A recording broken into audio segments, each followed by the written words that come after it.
Myth, magic, or reality? Are there really metahumans among us? Here we go. So on.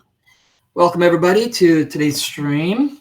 And what about what have you heard about reports of people seeing with their tongue? I mean, that's bizarre, right?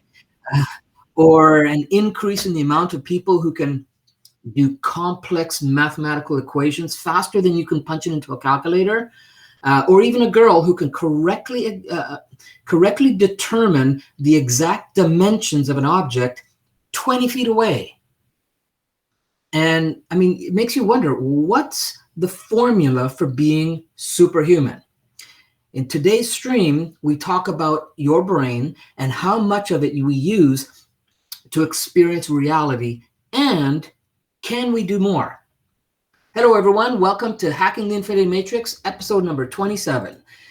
Myth, magic, and reality of using 100% of your brain. Stick around and let's weigh in on that 3-pound mass that we all have between our brains. Let me bring Ross in. Oh, there we go. All right. Thanks for joining us. Welcome. This is going to be a cool one. Weird one, but cool. All right. And let me start with a little housekeeping. Please go ahead and tell us in the comment section where you're chiming in from. We love to hear where around the world everybody's coming in from and where we're reaching. And as you do, go ahead and tell us if it's your first time with us on the stream. We love to hear it. That way, just type in hashtag first time in the chat so we can properly greet you, and as well as the other members can greet you as well. And for all our regulars, go ahead and give us a hooked on hacking, hashtag hooked on hacking. And of course, if you're catching us on the replay, just go ahead and drop us a hashtag replay in the comments so it kind of signifies us that you're chiming and checking things out here. Let me just add those on there. So there you go. And yes, we do replays. Everybody asks all the time. The easiest and the fastest way to get the access to those replays is in our private group. And so if you're not already a member, then please go ahead and go over to the link that you see scrolling on the bottom here. Excuse me. And when you get there, there are 3 entry questions you need to fill out to automatically be accepted. And if you don't answer them, the system does boot you out. So please do answer them. And the third one does give the option of becoming a VIP member, which gives you extra perks and things like that. The benefit of membership is that we have group exclusive content, and we also have a ton of goodies that are lined up for members and VIPs coming throughout the rest of the year. All right. Yeah, it's all really, really cool. You know, it would seem that encoded in our DNA, there's an innate drive to be better, to be stronger, to be smarter, and everybody wants to live longer.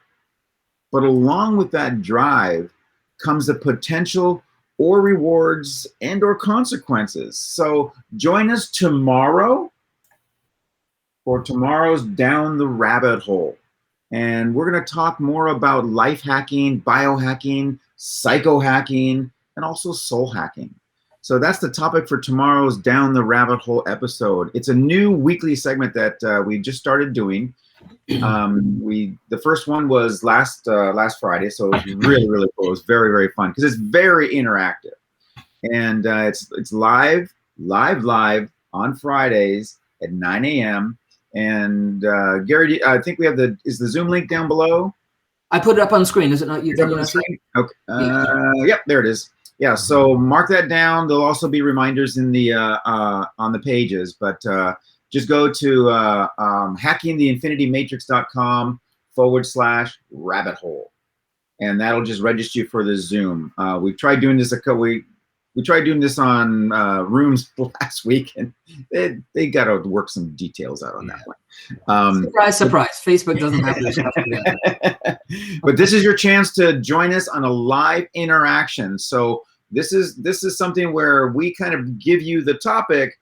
but everybody else is contributing. So it's a very back and forth interactive type of process. And it was a lot of fun because actually Gary and I are learning things. So people are bringing information to us as well. So we're really, really loving it. So, but today we're going to somewhat stay on that topic of the brain's adaptive ability. It's neuroplasticity, as we call it. And I know it's kind of a weird term for those of you kind of newbies to it, but when talking about, especially when talking about brain research and capabilities and such, but it sounds a lot better than neuro-Tupperware. That's how we're going to kind of look at it. So actually, the term originated from the Greek word plastikos, and which means to grow and form. And that's exactly what the brain does. It grows and forms based on the continual needs that we put upon it. In our work, we rely on neuroplasticity, which is the brain's ability to form and reorganize synaptic connections, especially in response to learning or experience, or in other cases, following injuries. And we'll discuss those in tomorrow's episode as well. It's kind of like the woman who was born with half her brain and nobody really knew the difference. Okay? There's just oddities out there that just fascinate science. But the best known example of neuroplasticity is how the brain instructs the body and itself to adapt and rearrange to suit its needs. For example, it's been found that in London taxi drivers, the cab driver's hippocampus, that's the part of the brain that holds spatial representation capacity, is measurably larger than that of, say, a bus driver or an average driver. Because taxi drivers were required to memorize the city streets and destinations. The brain had to adapt as it was determined it required more neural connectivity to store all this information. Now, nowadays, compared to the bus drivers who still had to memorize, but only had to memorize pre-planned routes, so it wasn't as intensive. So this, of course, was before the advent of GPS, which we all use today. And but still today, this very moment, there are still two different classifications of cab drivers in London. You have the GPS users, and then you have the well-trained memory users. And it takes, Gary, I think it takes almost a year when they're doing the memorization. It took them almost a year to learn the entire city because they could not go out on the street in their cabs until they passed a very, very significant test. Yeah, growing up, I knew a few guys who just their capacity to just know where direction was just uncanny. It was ridiculous. I've got a friend that's been doing deliveries here in Seattle for 20 some years. And you can just name a neighborhood. He'll tell you the houses, when they were built. I mean, it's crazy. I told him this about the cab drivers, and he was very proud of himself. He said, "Really? I have a bigger brain?" I'm like, "Yes, you do. You must." So, but this research was significant as it smashed the long-standing premise that after a certain age, the neural structure of the brain was set and ceased developing. It was a huge breakthrough that stemmed the movement of biohacking and brain optimization. It's similar to the effect of Roger Bannister breaking the record for the 4-minute mile. So once it was proven it could be achieved in 1954, it continued to be broken by over 1,400 more athletes. And it's now the standard for all professional middle distance runners. And it's kind of like it kind of jumps back. Yeah, like last week, right? We talked about the 100th monkey, right? Or was it last week or the week before? It didn't take 100 monkeys for Roger Bannister was the one, and it just kind of all of a sudden opened up possibility. Exactly. Right? So do we need that specific number for a collective consciousness to go, whoa, that's possible? Right. And it's kind of like what we said last week too, is that you don't know what you don't know until someone shows you. Mm-hmm. And then you're like, that's possible? Yeah. And all of a sudden it's all a mindset. You know, I mean, before 1954, everybody's like, oh no, nobody can go do a mile in 4 minutes. Nobody. It's just not possible. And then somebody did it, and almost like, oh, it is possible. It's crazy because their bodies were the same. It was just their ability, their mind to say, oh, I can do that in 4.1, whatever the case was. So here's the question. Can you become a metahuman utilizing neuroplasticity? And the answer is absolutely. It's almost a prerequisite. You can tap into particular areas of your brain and consciously choose to use neuroplasticity to your advantage. So here's the deal. When you're feeling motivated and mindful and ready to take action, your brain can be trained to release the chemicals and the hormones that are required for transformation to take place in your mind and then the body, just like the distance runners. Okay. They went, this is possible. I have to get my mind to this point, and then the body will follow. And there's many, many techniques used to modify and enhance human capabilities. I'm sorry that this is going to be bad news for you, Gary, but this isn't I think I'll become an expert at ice bathing by tomorrow. You know, I was just getting ready to go out. I know you were. I had the video camera all set up. Now, mind you, I'm from northern Minnesota, and most of my family is Norwegian, and it was very much a thing of taking a hot sauna and then jumping into an ice lake in the middle of winter. So yeah, I didn't care. It was very traumatic. Well, I know it's supposed to be good for you. My Jamaican blood says, yeah, that ain't happening. Yeah. Well, I'll tell you, I have a few uncles that you know, they're like in their 70s or 80s, and they look like they're 50. Yeah. You know? No, it has a lot of Wim Hof, right? No, it's not. Yeah. Yeah. And that's what he teaches. He's just like, listen, you can't do this. Like, you just can't jump in. It won't work. You have to. He's all about the mindset and then getting the body prepped to do that. So, you know, and what it takes is it just takes determination, time, and practice. And we've talked at length about that last week. So now keep in mind, expanding our abilities encompasses both the physical and the mental realms. Some abilities people are naturally born with, a specific gene activation, like super tasters. They can taste so much more, or super sleepers who don't require a lot of sleep, but their body still processes everything as if they slept a full 8 hours when they're actually only sleeping 4. You have I know, show off. We have our super sprinters. We have people who have extraordinary viral immunity, and people who have kind of like a very, very, I'm not, it's either high pain tolerance or low pain tolerance. I get them confused. They don't feel pain very much. And then, you know, my favorite really is people with supervision. Okay. They can see 100 million more colors than the average person, because we all have cones in our eyes, and they have these extra cones that can absorb different types of lighting. It's crazy. But these are people who, they have these physical capabilities that's all based on gene activation at birth. It didn't mean that they were born mutants or anything like that. It just means they have the same genes in their bodies as we do, as everybody else does, but for some reason, particular coding was activated. So for scientists, it's also the discovery of how complex genetic software operates that has an enormous ripple effect on our knowledge of the human body as well. The genetic code is given to us in our DNA from the moment we are conceived, and it remains with us for our entire lifespan.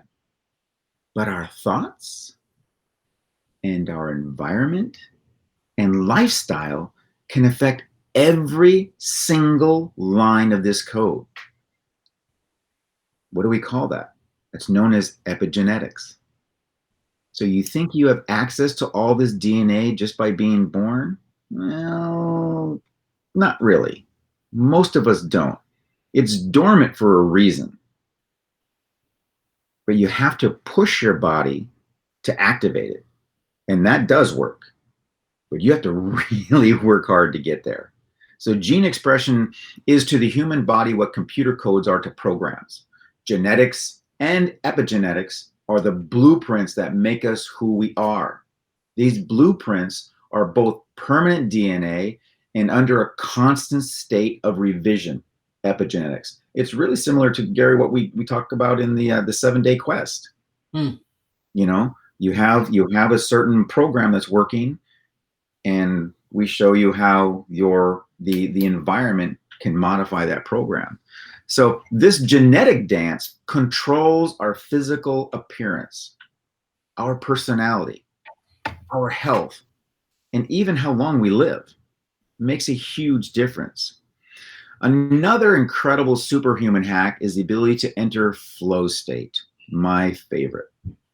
Many of you may have already do that in one variation or another, but stepping into a fully optimized state of being, a timeless, selfless state of mind with only with the immersion of a project or some sort of a task or activity.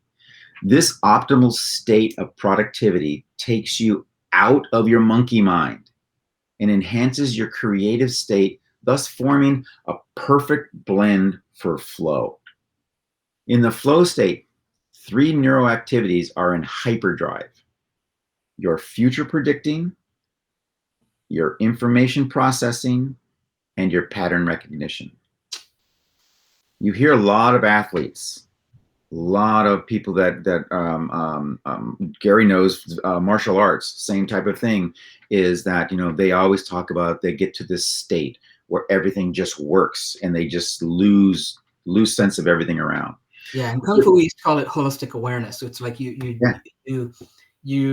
looking one place, but you take everything in like 300, like as far back as your peripheral, and you take it all in, and it really becomes like time stops and slows down and very matrixy when you're able to access that and maintain it. Well, with those 3 in perfect synchronization, you do lose yourself in the moment, and which in turn is rarely called a moment, because there's where the sense of time is, it becomes a low priority for the brain.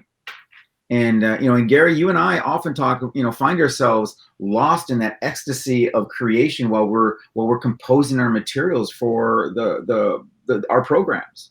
You know, our brains are deluged with the perfect blend of neurochemicals. Norepinephrine, it heightens your concentration. Dopamine improves your cognitive awareness. Endorphins activate opioid receptors.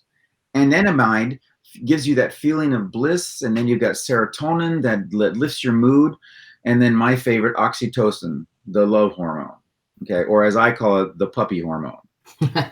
So, it reminds me of I think it was Wayne Dyer used to say that he was on he would go on flights all the time, and, you know, people would ask him, you know, if he'd want a drink or whatever, and he says, "Oh no, I'm mixing my own concoction." Really, I never heard that. That's great. You know, but all of these neurochemicals are already in your brain. They're in your body, they're in your mind, they're in your brain, and such. But, you know, again, people have the ability to just say, "This is what I need," and just, you know, send in the recipe, send in the prescription per se. But with all of this combined, the prefrontal cortex, it needs to be bypassed, believe it or not. And it's due to the fact that it slows down the whole process. Why? Because it overthinks. It just, simple as that. It slows it down because it's kind of, well, what about this? What about this? And when you're in flow, what about this doesn't exist. So it creates a toned down version if the prefrontal cortex gets involved. And what we want, the ultimate, is for those brain waves to settle into a hyper-focused 30 hertz or higher gamma state. That is the brainwave state for flow. So if people don't know about gamma states, I mean, for many years it wasn't ever talked about. You know, beta, alpha, and delta was the primary ones that people talked about. and never really thought anything about that. And only in the last, I would say, 5 or 6 years that gamma states have really come to the surface of conversation and the powerful impact of being in that flow state, or that, as you're mentioning, the channel state, right? Well, I think part of that too is that technology is getting better and better and more sensitive. So they're actually being able to see and monitor these, and like, well, what's this? What's this? Yeah. So here's a real simple formula when it comes to getting into a flow state. First of all, you need to challenge yourself. You need to pick a challenge that's going to work. Again, athletes are always challenging themselves because they're trying to beat a time, beat themselves, whatever the case. So, but keep in mind that when you're challenging yourself, you are challenging yourself. So in other words, if you've got a lot of skill and such, and you don't set the bar very high, you're going to get bored. So that there's got to be a real good, if it's a physical challenge. At the same time, not enough skill, you get to a very quick, high frustration rate. So you're finding that this is just beyond my capabilities and such, and you just push yourself. And you actually, and I know it's kind of counter to what we're always talking about, you want to kind of activate a negative bias, because that is also part of the challenge. Well, I'm not sure this is really going to work, or nobody's ever been able to do this before, but that becomes a challenge. It's not something you're going to live through every single day, because maintaining flow generally can be for a few hours. I know that I've gone into it, Gary's gone into it many times for hours and hours and hours, where we've just kind of completely lost, we forget to eat, maybe even drink water, you're so into flow. So there was a physicist, his name was Sir James Jeans, and he said the stream of knowledge is heading towards a non-mechanical reality. The universe begins to look more like a great thought than like a great machine. The mind no longer appears to be an accidental intruder into the realm of matter. We ought rather hail it as the creator and governor of the realm of matter. So he says, get over it and accept the inarguable conclusion. The universe is immaterial. It's mental and spiritual. And that brings us to, we find it fascinating to consider just how many ancient teachings tell us the very same thing. Humans have the capacity to gain extraordinary powers through various techniques. And some of these techniques are known as siddhis. And in the yoga tradition, that means perfection. And they include meditation, static dancing, drumming, praying, fasting, psychedelics, and many, many others. So of these, we believe, or I believe, the most powerful of the techniques is meditation, where research has proven to have an astonishing ability to safeguard our metabolism while increasing communications across the corpus callosum, which bridges the left and the right hemispheres of the brain. And further studies have proven that chronic stress, depression, ruminating negative thinking are all actively reduced, adding years back on to the human lifespan. So Buddhism is a good example. The existence of advanced powers is readily acknowledged. Yeah, I think it's been studied the most. In fact, Buddha expected his disciples to be able to attain these abilities, but also to not become distracted by them. So there's numerous historical anecdotes of people according to the Institute of Noetic Sciences. They're called extended human capacities, including the full knowledge of each of our own past lives and those of other beings, the ability to know others' thoughts, the ability to create doubles of themselves, the ability to rise into the air and simultaneously shoot fire and water from their bodies. This is all documented things that people have witnessed. A man could sit without blinking his eyelids for 8 to 10 hours. I can't go 10 seconds. I mean, it's crazy. Levitating 2.5 feet into the air. You know, it's crazy, but it's still possible, but only after long practice. You know, you can have powers to transform matter into different forms, like changing rock into sugar. The transmutation of matter with thought is freaking incredible. There have been a number of studies within the realms of parapsychology that have yielded statistically significant results when examining the findings that come from quantum physics. Max Planck, the theoretical physicist who originated quantum theory, stated that he regards consciousness as fundamental and that he regarded matter as a derivative of consciousness. Also stating that we cannot get behind consciousness, and that everything we talk about, everything we regard as existing, postulates consciousness. And even the Dalai Lama agreed with them. R.C. Henry, a fundamental conclusion of the new physics, also acknowledges that the observer creates the reality. As observers, we are personally involved in the creation of our own reality. And physicists are forced to admit that the universe is a mental construction. So I'll wrap this up to say, although that there are some differences, this is a place where Buddhist philosophy and quantum mechanics can shake hands on their own view of the world. And we can see in these great examples the fruits of human thinking. And regardless of the admiration we feel for these great thinkers, we should not lose sight of the fact that they were and are human beings just like we are. Yeah, well, and I mean, I've been exploring brain potential for 40 years now, and I've come across many stories about transformation or heightened abilities. And at the time, they seemed as if they were just myths, and because of that, it led me to, and probably some people, if they're just hearing some of that here, they're thinking, well, that's just myth.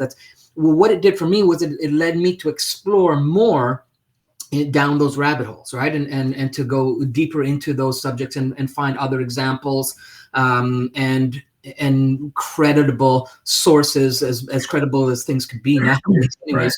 Right. And start to look at what is that potential, right? I do want to just jump and say that we do have a Zoom call set up for people who are interested in knowing about our Success Hacks program. And if you signed up for that last week and you're on the stream here, just know that we're going to be there, but we'll be there after the stream.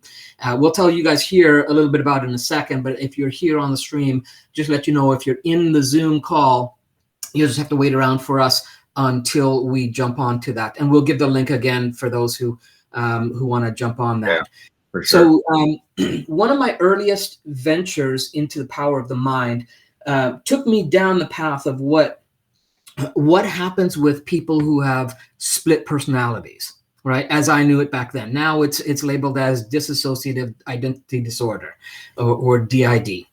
And in my research, I came across books and papers that talked about shifts in everything from eye color to shoe size to resting heart rates to even severe health conditions that existed in one personality and didn't exist within the other, in the same human body. That's within crazy. Minutes. Crazy. Ridiculous, right? And again, it's a thing about this human potential, right, on the mental, emotional, and physical realms, is that it's truly mind-boggling. Okay. One of the very interesting phenomena that piqued my interest many years ago was a condition called synesthesia. And this is where certain people can have they've encoded somehow, some way, some format of their DNA programming or conditioned learning, created a scenario where they could encode bits of reality into to blend into different sensory experiences. So certain words would generate a taste in their mouth, like literally the taste in their mouth, right? From hearing the word, or even seeing the word, right? Certain people could hear numbers and they would see colors, right? Others would see smells and sorry, they would smell a shape of an object. So they'd see a shape and they would get an odor would show up for them in their experience, right? And any of your senses, there's no one the cross connection that's exempt from this. It's, you know, from the taste, the smell, the seeing, the hearing, and the feeling could connect in any combination for a variety of different things. Right.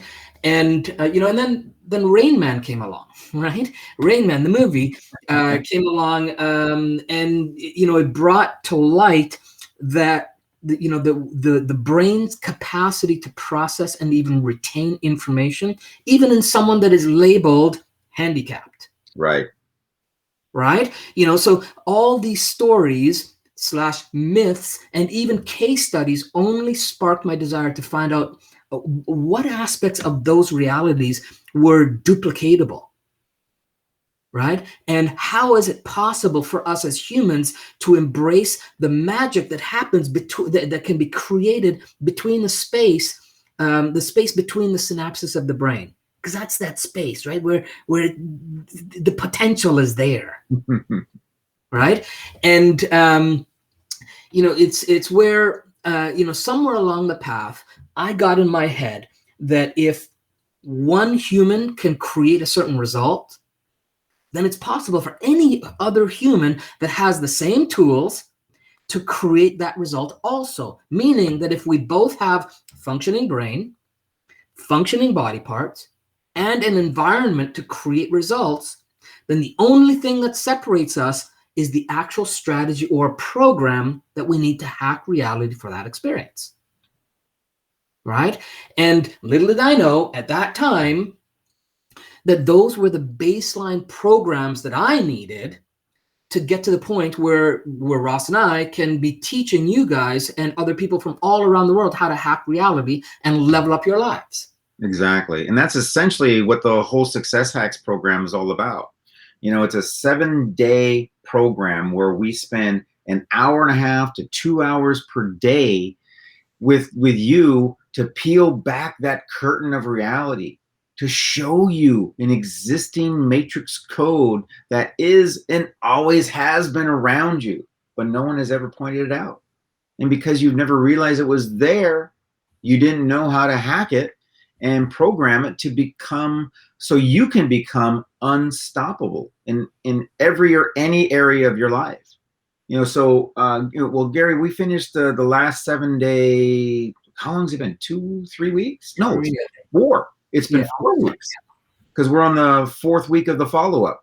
Okay, because we do a whole month worth of follow-up with all of our participants. So the next one is scheduled for May 17th, and the sessions are at 9 a.m. every day for 7 days.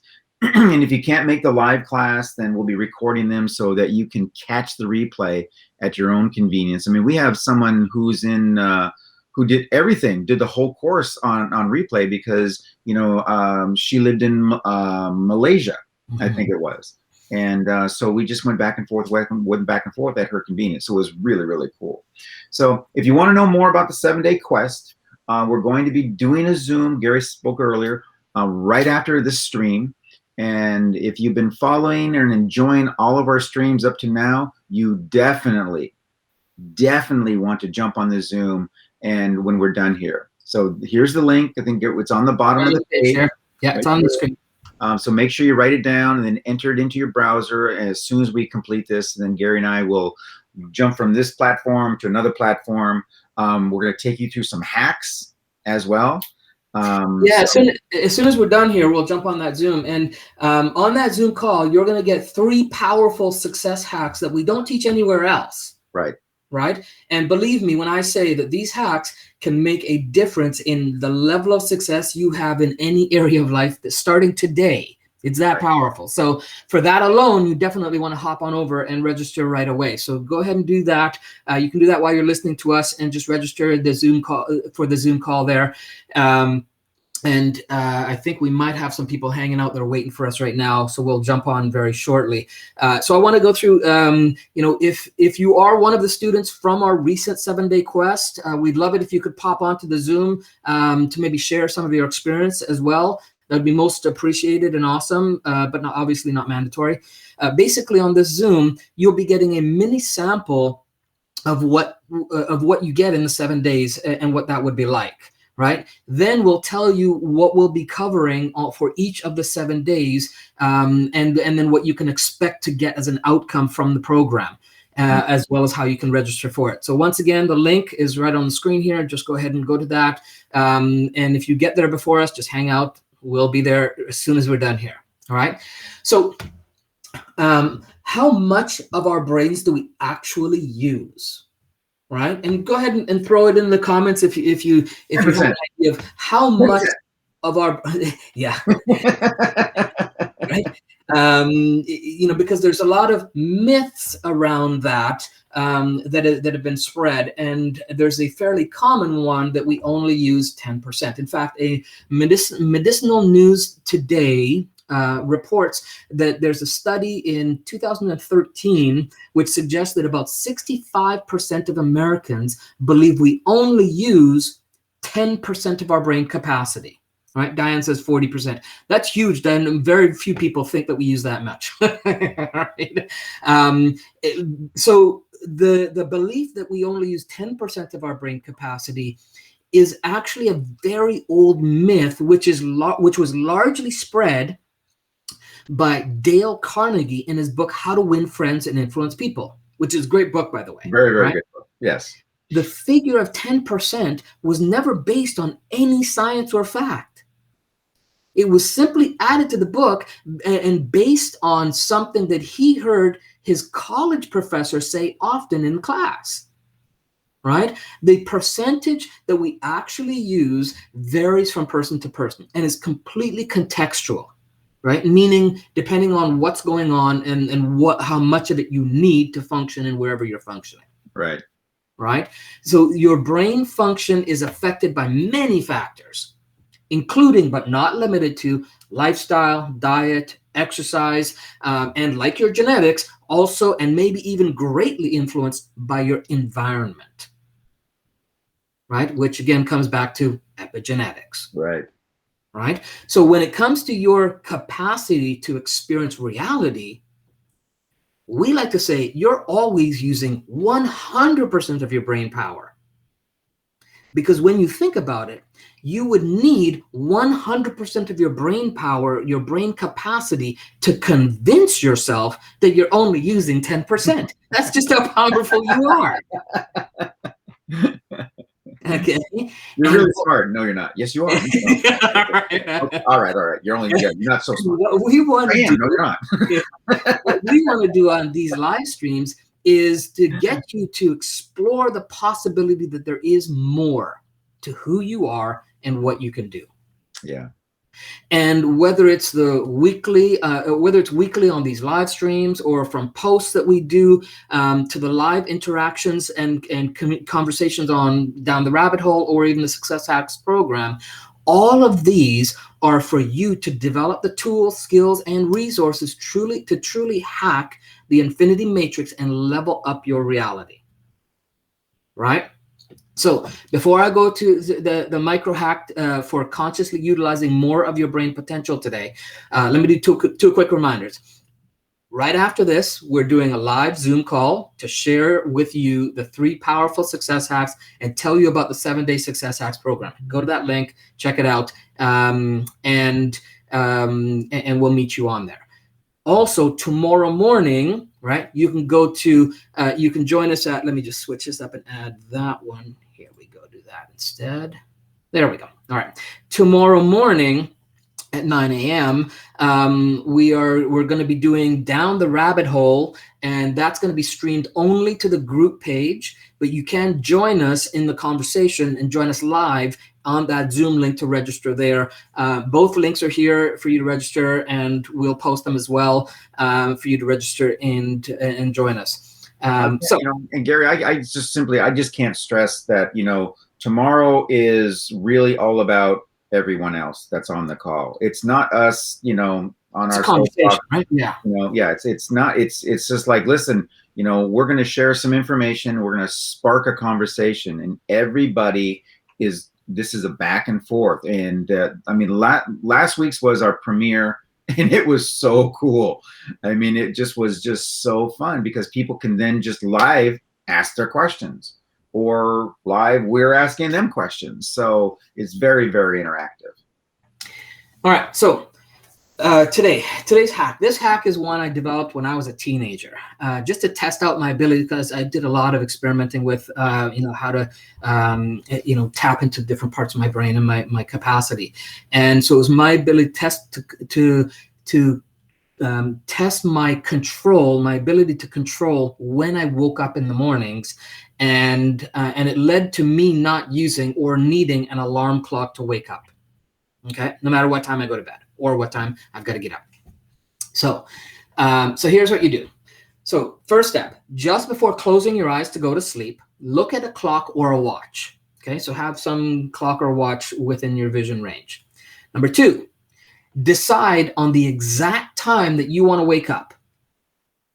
All right. Now, don't use the time. Don't use a time on the hour or half hour. Okay, because we're fairly conditioned to those time slots, and so you wouldn't really. It's going to be harder to convince yourself, right?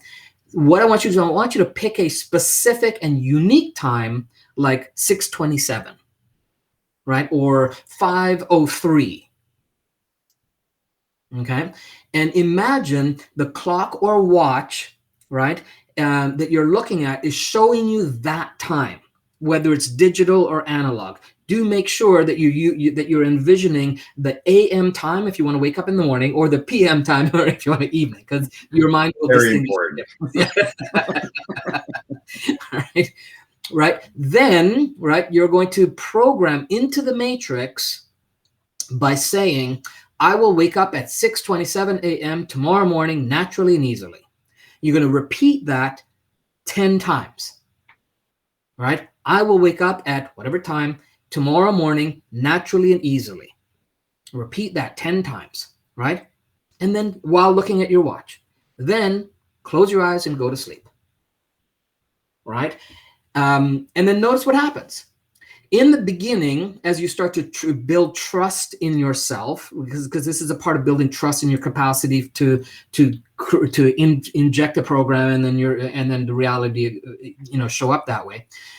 You may want to create a backup with your quote unquote alarm clock, if you do use one, 5 minutes or so after the designated time. Right. But what you'll find is that your eyes will pop up and you'll look over and you'll see that time show up.